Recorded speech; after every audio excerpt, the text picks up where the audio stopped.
Olá, começa agora o programa Trabalhador em Foco. Esse programa que é uma realização do Movimento Sindical de Petrópolis através da união de diversos sindicatos que fazem com que eu tenha oportunidade de levar para você aí de casa informações precisas e relevantes sobre o dia a dia de todos nós trabalhadores.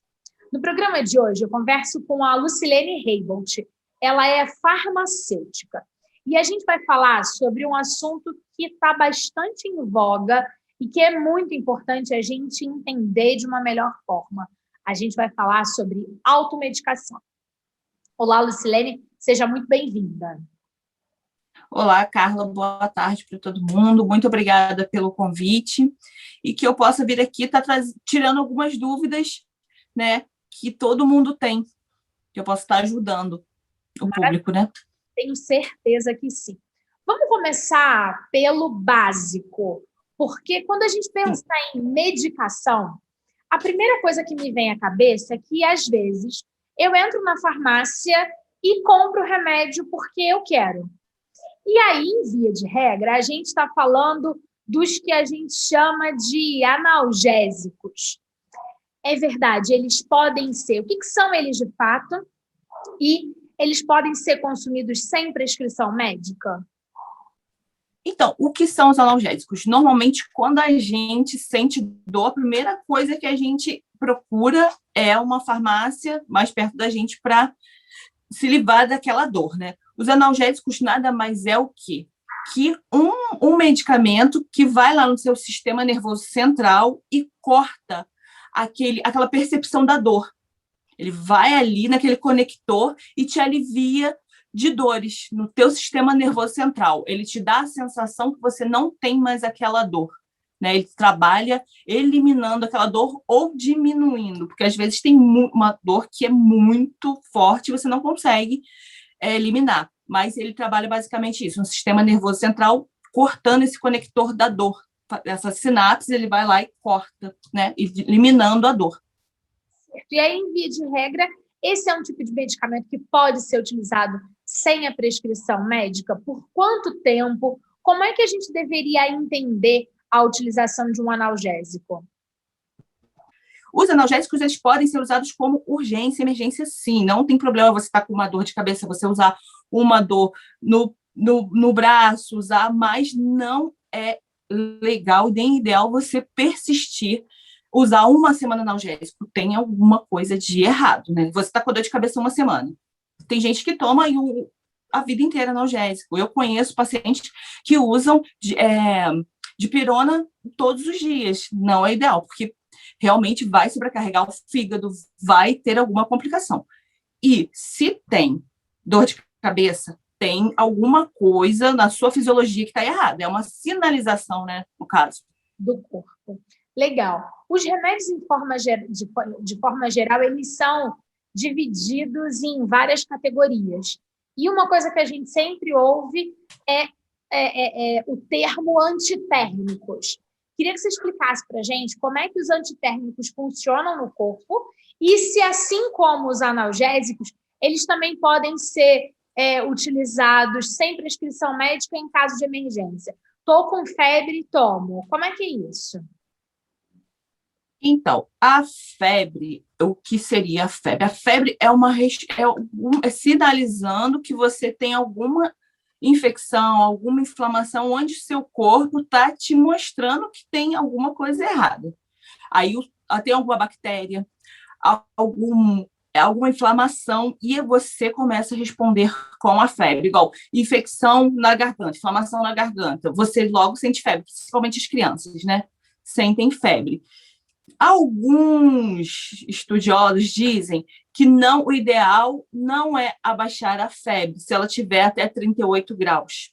Porque você está respondendo, é um mecanismo de defesa, né? Então, por que abaixaria essa febre se você está se defendendo? São anticorpos que estão trabalhando. Só que nós, adultos, nós podemos ainda tomar um banho. Antes dos antitérmicos, pode ser usado isso. Antes de você ficar se automedicando, toma um banho gelado, faça compressas, né, antes de procurar o medicamento. Só que nas crianças, quando elas ultrapassam mais de 38 graus, elas podem ter convulsões. Tem que tomar muito cuidado com isso. Então, o ideal realmente é dar um antitérmico para equilibrar essa temperatura por causa de convulsões. Agora, nós adultos podemos, antes dos antitérmicos que são utilizados para equilibrar essa temperatura, podemos estar utilizando o quê? Um banho gelado, compressas, que é melhor do que você ficar se automedicando. Mas a função realmente do antitérmico é regularizar essa temperatura, entendeu? Perfeito. Falamos de antitérmico. E a pergunta que você me fez, se podem ser utilizados da mesma forma que os analgésicos. Não é bom você se automedicar, estar sempre, teu organismo sempre com presença de medicamento, não é legal, porque é um corpo estranho, né? Dentro do teu organismo. Então, o ideal é você usa o antitérmico, mas se persistir, sempre procurar um médico. Perfeito. Agora, quando a gente pensa continuando pensando nesse contexto de medicamentos, a gente tem os anti-inflamatórios. E aí é muito arriscado o consumo tanto de anti-inflamatório quanto de outras medicações sem uma prescrição médica, mas é importante entender para que tipo de questões os anti-inflamatórios eles são indicados. Então, os anti-inflamatórios são usados para inflamações e infecções, né? Sempre são utilizados. Porque como que ele funciona? Ele é um mecanismo, ele vai funcionar na cascata da inflamação. Ele vai lá na cascata da inflamação e vai diminuindo essa inflamação, tá? O resto da sua pergunta eu não entendi porque está picando de novo. Problemas de internet e conexão. As operadoras estão atrapalhando o nosso trabalho de hoje. Vamos continuar. Eu estava perguntando, falando sobre a importância da gente entender o que são os anti-inflamatórios, e aí continuando a dizer que a melhor coisa é não tomar sem ter certeza. Afinal de contas, a gente não consegue meio que sozinho ter certeza que está tendo uma inflamação. Não, a gente nunca consegue ter essa certeza. Só que o que o pessoal faz eles sempre acham que tem uma inflamação e entram com anti-inflamatórios, assim, de uma forma... pessoas tomam anti-inflamatório a vida inteira, né? Meu pai era assim, tomava anti-inflamatório a vida inteira. Então, você não sabe que tipo de inflamação que é, aonde ela está agindo, o que está acontecendo e as pessoas vão tomar. O ideal, Carla, é não entrar com anti-inflamatório antes de ir no médico. Como que você vai saber que tipo de inflamação que é? Qual tipo de anti-inflamatório você vai usar? Não é ideal. E fora que provoca toxicidade, o seu fígado está trabalhando demais tomando esses anti-inflamatórios. Perfeito. Outro tipo de remédio que a gente ouve muito falar, e aí são os antibióticos. Queria que você explicasse para a gente o que são os antibióticos. Então, os antibióticos são os mais perigosos, como a gente está falando de automedicação, são os mais perigosos. Por quê? O pessoal vai lá, compra, arranja receita, vai lá no amigo que já usou, mas eu tenho esse restinho aqui, você está com dor de garganta, é bactéria, tudo é bactéria, então entra com antibiótico. Não se deve usar antibiótico sem prescrição, Carla, porque o que acontece? Eu não sei qual o tipo de bactéria que você tem. Você vai lá e pega um antibiótico do seu amigo, você resolveu tomar um antibiótico por sua conta própria. Você não acerta lá no antibiótico. A sua bactéria vai começar a resistir. Resistência de bactéria. E aquilo, cada vez mais, você vai ter que tomar um antibiótico cada vez mais forte. E resistência de bactéria é uma coisa muito séria, porque eu já trabalhei em hospital, tem bactérias que elas ficam resistentes no meio hospitalar por causa desse uso discriminado de antibiótico, que as pessoas não fazem estudo de cepa, não sabem o que usar. Isso é muito sério, porque uma bactéria resistente, para você eliminar ela depois, é muito difícil. Então, tomem cuidado com essa situação de você pegar o medicamento do vizinho. Não, se deu certo para ele, vai dar certo para mim. Cada um tem a sua patologia. Não adianta eu querer tomar o seu medicamento, entendeu? Antibiótico é muito sério. Certo. Além dessa questão da escolha do remédio adequado para o tipo de doença, sintoma ou afim, quer dizer, a gente já sabe que a automedicação é completamente contraindicado, que apenas o médico especialista está apto, e é claro, Sim. o odontologista, dentro das suas especialidades e possibilidades, o especialista da área de saúde, com suas atribuições regulamentadas, é que pode indicar o melhor remédio para cada um. E, além disso, também tem uma coisa que chama dosagem, não é isso? Não só a Dosagem. questão do medicamento em si, mas a questão da quantidade. Essa também é uma outra questão que, quando a gente está falando de automedicação, ela é muito séria. Ou seja, além de escolher um remédio errado, uma quantidade, ela pode gerar danos ainda maiores do que uma possibilidade de melhora? Com certeza, porque igual a gente também teve, a gente está tendo, né, uma CPI aí do Covid, que muita gente passou mal por causa de uso abusivo de hidroxicloroquina, de cloroquina, de ivermectina. Então, a minha dose não é a mesma dose que a sua. Eu não posso ficar usando medicamento discriminadamente, Carla, porque o nosso fígado, ele começa a trabalhar demais, você pode ter uma hepatotoxicidade, entendeu? Então, temos que prestar muito atenção nisso. Não é qualquer medicamento que você pode comprar e sair usando, entendeu? Tem que prestar atenção na dose. Se eu tomar 2 comprimidos de um certo medicamento, eu posso vir a óbito, sim, entendeu? As pessoas não estão prestando atenção nisso.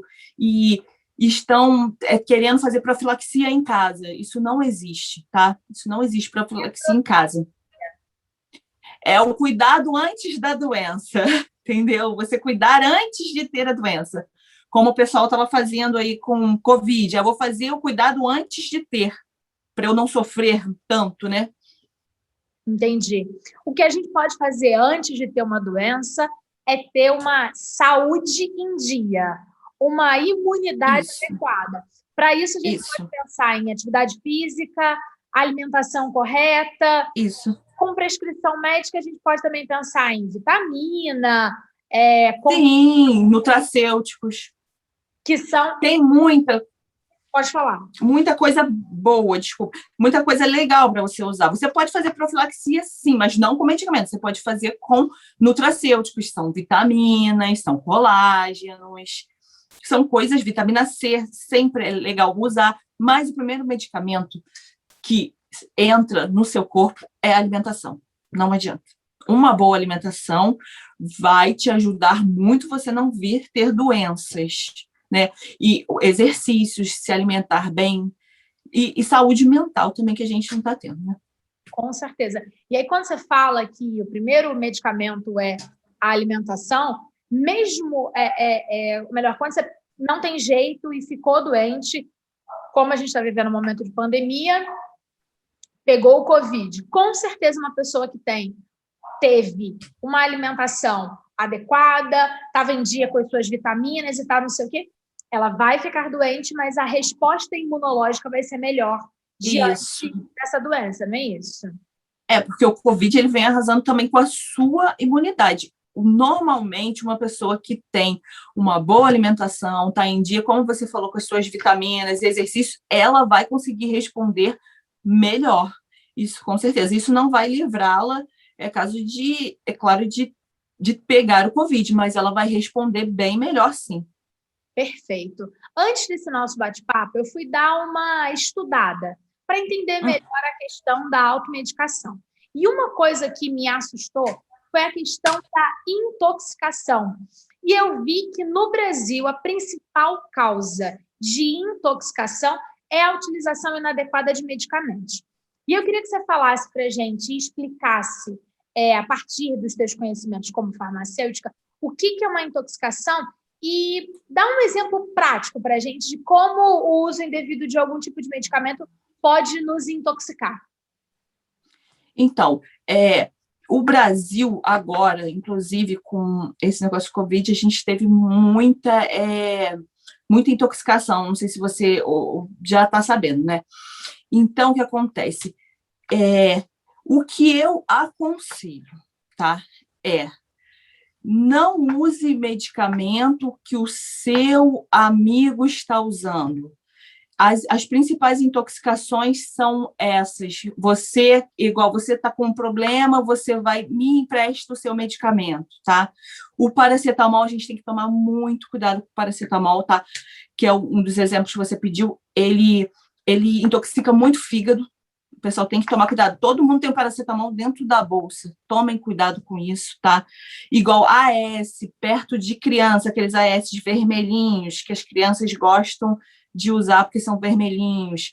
E outra coisa também, Carla, as caixinhas de medicamentos que as mães têm, os pais têm em casa, deixem sempre no alto, porque o que a gente vê em hospital de criança chegando intoxicada com AS, com esses comprimidinhos, Neosaldinas, porque são coloridos, mantenham sempre altos, tá?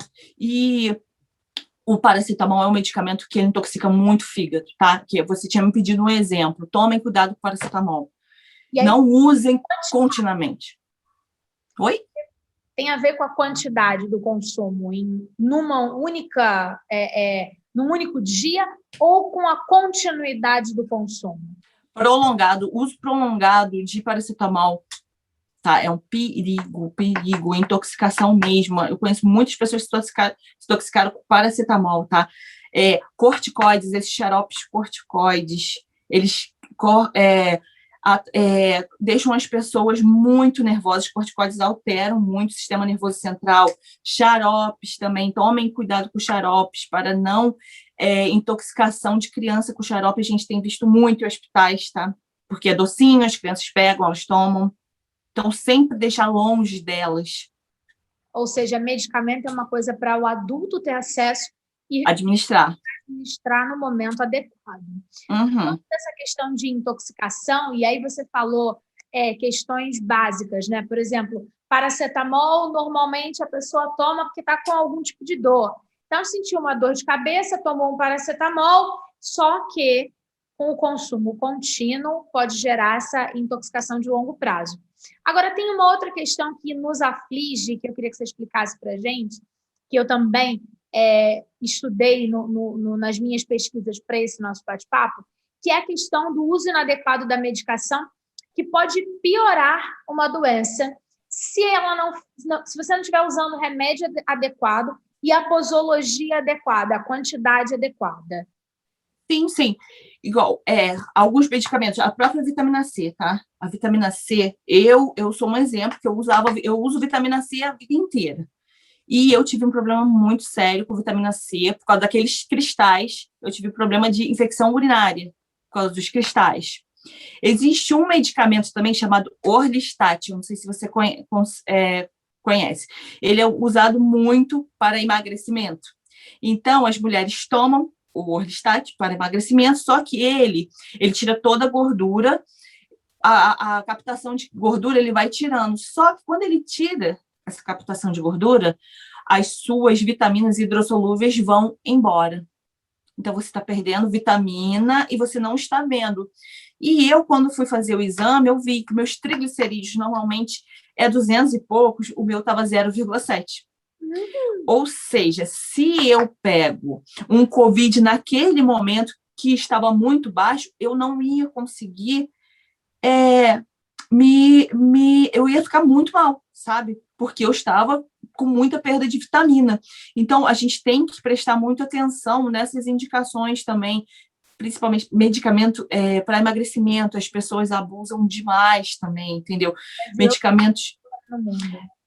as pessoas abusam demais de alguns medicamentos de emagrecimento. Tem que tomar cuidado com isso também, tá? Com essa automedicação de emagrecimento, porque às vezes você está perdendo vitaminas e não está vendo.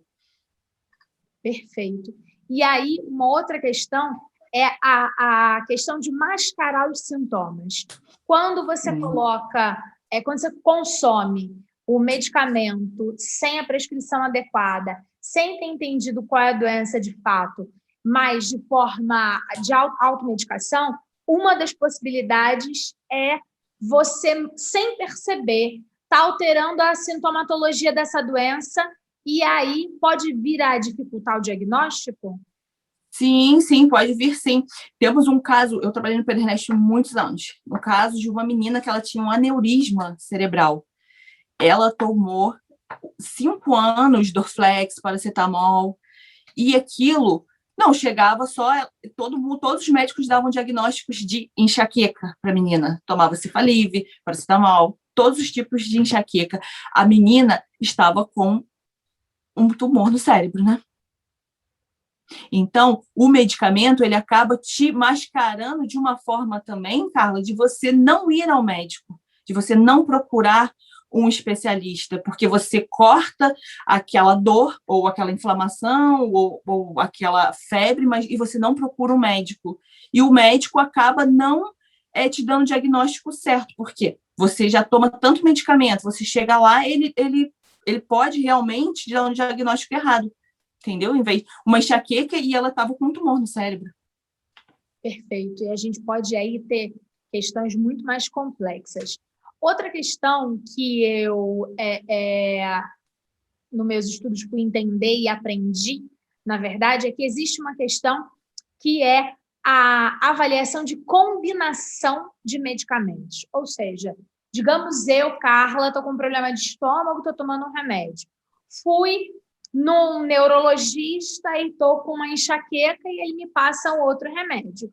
Fui no otorrino porque estou com dor de ouvido e estou tendo que tomar outra. Todos esses medicamentos indicados por especialistas, mas cada um médico, sem saber o que eu estava consumindo, isso pode gerar uma combinação. E a questão é, o que o indivíduo, o que o nosso telespectador tem que fazer? Quem é que pode dar suporte para que ele saiba que aquela combinação de remédios não vai ser mais prejudicial do que benéfica? Como é que funciona isso na prática? Sim. Então, existe realmente, como você falou, alguns medicamentos que anulam, inclusive, os outros, né? Tem alguns medicamentos que, igual, até a alimentação também, às vezes, anula um medicamento, igual tem a tetraciclina, que você não pode tomar com leite, porque ela vai quelar, né? Elas quelam o leite, quela as tetraciclinas. O ideal mesmo é o quê? Qual o remédio que não pode tomar com leite? Tetraciclina é para pele, espinha. Tá certo. E se você tomar, se o seu médico não te orientar, você não tomar com leite, não vai fazer efeito nenhum, porque ela vai quelar, entendeu? Então, o ideal, você pode procurar o seu farmacêutico, tá? O farmacêutico, ele sabe muito de interação medicamentosa e ele vai poder estar ligando para o seu médico. Isso é uma função do farmacêutico, estar interagindo com o médico. Ele pode ligar para o médico e falar, doutor, olha só, a gente está achando que aqui ele pode ter alguma interação, um medicamento pode estar anulando o outro, porque o médico e o farmacêutico trabalham muito juntos. Então, é a função do farmacêutico, se acontecer isso, de acontecer de um estar produzindo toxicidade com o outro, ou um anulando o outro, a função do farmacêutico é ligar para o médico e estar passando isso para o médico, e ele pode estar trocando na hora mesmo lá. Não, então troca para mim, que a gente troca na hora. Então, na verdade, quando a gente sempre questiona o papel do farmacêutico dentro da unidade farmacológica, ou seja, dentro da farmácia, da drogaria e tal, não sei o quê, uma das funções é essa, de fazer uma avaliação do que cada medicamento indicado pelo médico pode trazer de toxicidade para esse. Isso. Então, eu, enquanto paciente, posso chegar na farmácia e falar assim, Lucilene, olha só, eu tomo esse remédio e agora o médico mandou eu tomar esses. Tá tudo certo? Sim. É o seu papel? A função é nossa, realmente, de estar dando suporte para o paciente, às vezes o médico realmente pode estar errando dosagem, às vezes é 0,5, ele coloca 1, e aí você vai falar assim para mim, nossa, Lucilene, mas eu passei tão mal com 1 miligrama, a gente vai estar ligando para o médico, conversando com ele, e lá na hora, conversando mesmo, ele pode estar, olha só, Lucilene, você diminui essa dosagem não para mim, fala com a paciente que eu resolvi mudar, entendeu? É a interação realmente. E o farmacêutico está ali para tirar dúvidas o tempo todo, Carla. Não existe, porque o farmacêutico não quer falar com você. Não, é a função do farmacêutico, te dar o suporte. Você pode chegar a qualquer momento e falar, Lucilene, eu estou passando mal, me deu uma azia com esse medicamento, eu estou me sentindo tonta. Então, a gente vai ligar para o seu médico e vai entrar num consenso de o que fazer, vamos mudar dose, a gente trabalha muito assim, principalmente farmacêutico de hospital também, trabalha muito nessas equipes multidisciplinares, junto com o médico, com o enfermeiro, ajustando dose, todo dia tem ajuste de dose, entendeu? E nas drogarias e farmácias de manipulação também. A presença do farmacêutico é muito importante, porque é onde ele vai ver se o seu médico pode acontecer realmente de ter um erro de prescrição, ele vai ligar para ele, entendeu? A gente está ali para corrigir a prescrição e para ajudar o paciente. Perfeito. A gente está no final do nosso bate-papo de hoje e quem tiver alguma dúvida, quais são as fontes de informação a respeito de automedicação e o quanto ela pode ser prejudicial no dia a dia que você indica? Então, olha só, a gente tem muito o site da OMS que fala muito de automedicação, inclusive estava até lendo aqui, tá? Eles podem procurar qualquer site de saúde que vai estar falando o que fazer na hora de intoxicação e pode procurar, o farmacêutico e drogaria está sempre apto a ajudar, tá? A gente está sempre apto a ajudar. Eu tenho um Instagram que fala de medicamento, então, se vocês precisarem, é Heibolt.lu, tá? É meu Instagram. Precisando de qualquer coisa, a gente tira a dúvida, a gente está aí para ajudar. Tá ótimo. Querida, muitíssimo agradecida pela Obrigada a você. certeza que ajudou um bocado o nosso telespectador que não entendia essa questão de medicamento, a importância, a combinação, posologia, essa coisa toda que a gente ouve, mas não conhece direito. Obrigada, foi um grande prazer conversar com você. Obrigada a você e desculpa as falhas de conexão. Problemas na internet, tanto do lado de lá como do lado de cá. Obrigada, Lucilene. Obrigada a você. Obrigada. Um grande beijo. A gente volta em breve com um novo programa Trabalhador em Foco. Um abraço grande e até lá. Tchau, tchau.